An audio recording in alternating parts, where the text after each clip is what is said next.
शहर वाली कजरा का जान दे, शहर वाली कजरा का जान दे, आन के बोलमुआ के सेज पसुताम, सेज पसुताम, आन के बलमुआ के सेज फेमुता सुताम यार। आन के बोला मतलब अपन लइका लइका जब छोट होता तब महतारियों के बड़ी सेवा करत है। बस छोटवारा तो बस सुसु करत बिस। हाँ हाँ ठीक बात तू कुल झेले हम जानत हई।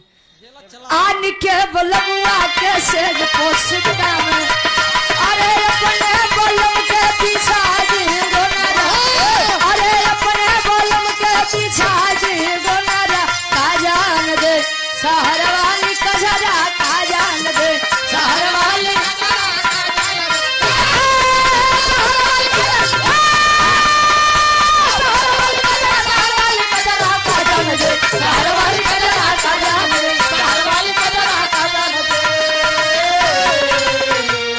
बहुत बहुत धन्यवाद बा सूरज यदुवंशी जी के नंबर बा, आप लोग हाथ से आनंद ले जाए।